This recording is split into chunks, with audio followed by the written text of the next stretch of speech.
Hi friends, welcome to Sriyarsha cooking channel. నేను మీ సరిత. ఇవాల్టి మన రెసిపీ వచ్చి మా ఇంటి స్పెషల్ మామిడికాయ పప్పు.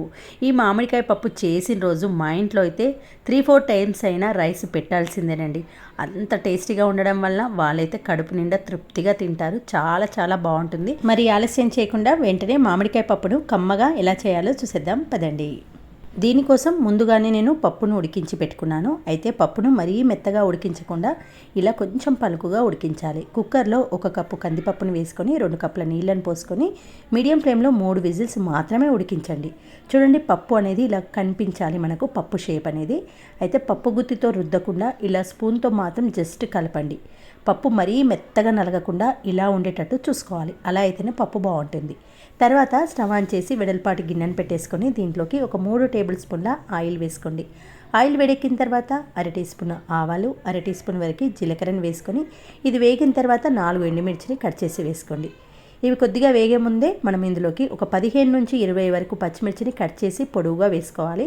మామిడికాయ పప్పు పుల్లగా ఉంటుంది కాబట్టి కొంచెం పచ్చిమిర్చి ఎక్కువగానే పడుతుంది. అయితే ఇక్కడ నేను తీసుకున్న పచ్చిమిర్చి కారం చాలా తక్కువగా ఉంది కాబట్టి నేను ఈ క్వాంటిటీలో తీసుకుంటున్నాను. తర్వాత మీడియం సైజు మామిడికాయలను పీల్ ఆఫ్ చేసుకొని ఇలా పెద్ద ముక్కలుగా కట్ చేసుకొని దీంట్లో వేసేసేయండి. ఇలా మామిడికాయ ముక్కలు వేసిన తర్వాత ఆయిల్లో కలిసేలా ఓసారి కలిపేసి మూత పెట్టి సిమ్లో 2 మినిట్స్ పాటు మగ్గిస్తే మామిడికాయ ముక్కలు సాఫ్ట్గా అవుతాయి. చూడండి, 2 మినిట్స్ తర్వాత మామిడికాయ ముక్కల కలర్ చేంజ్ అవుతుంది, ఇలా సాఫ్ట్గా అవుతుంది. ఇప్పుడు ఒకసారి కలిపేసి కొన్ని కరివేపాకు ఆకులు, ఒక 1/2 టీ స్పూన్ పసుపు, ఒక 10-12 వెల్లుల్లి రెబ్బలను కచ్చా పక్కగా దంచుకొని వేసుకోవాలి. వెల్లుల్లి వేయడం వల్ల పప్పు చాలా బాగుంటుంది. ఇప్పుడు దీంట్లోకి ఉడికించుకున్న పప్పును యాడ్ చేసేసుకోండి. అయితే పప్పులో కొన్ని నీళ్ళని యాడ్ చేసి ఇందులో వేసుకోవాలి. ఇప్పుడు పప్పు మామిడికాయ ముక్కలు పూర్తిగా కలిసేలా కలిపేసి ఈ పప్పుకు సరిపడా సుమారుగా ఒక 2 చెంచాల వరకు సాల్ట్ వేసుకొని కలిపేసేయండి. సాల్ట్ వేసి కలిపేసిన తర్వాత మనం వేసిన పచ్చిమిర్చి కారం సరిపోయిందో లేదో ఈ టైంలో చెక్ చేయండి. మా ఇంట్లో పచ్చిమిర్చి చాలా కారం తక్కువగా ఉంది కాబట్టి అన్ని పచ్చిమిర్చి వేసినా కూడా కారం తక్కువగానే ఉంది కాబట్టి నేను మరొక టీ స్పూన్ కారం పొడి, మరొక టీ స్పూన్ సాల్ట్ వేశాను. మీరు తినే రుచికి తగ్గట్టు ఉప్పు కారంను యాడ్ చేసేయండి.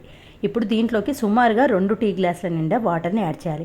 మామిడికాయ పప్పు ఉడికేటప్పుడు చాలా గట్టిగా అనిపిస్తుంది కానీ పప్పు చల్లారిన కొద్దీ చాలా చాలా చిక్కగా అవుతుందండి.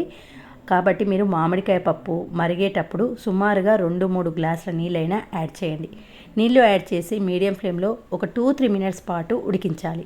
చివర్లో ఇలా కాడలతో సహా లేత కొత్తిమీరని యాడ్ చేసేసి ఓసారి కలిపి మూత పెట్టి సిమ్లో జస్ట్ ఒక 2 మినిట్స్ ఉడికించండి.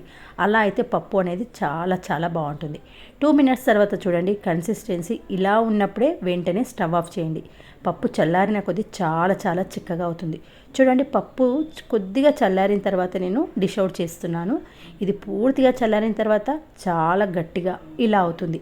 కాబట్టి మీరు స్టవ్ ఆఫ్ చేసేటప్పుడు చాలా లిక్విడ్గా ఉండేటట్టే చూసుకోవాలి.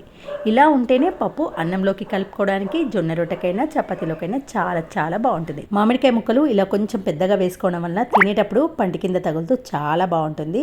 మా ఇంటి స్పెషల్ మామిడికాయ పప్పు మీరు కూడా ఒకసారి తప్పకుండా ట్రై చేయండి.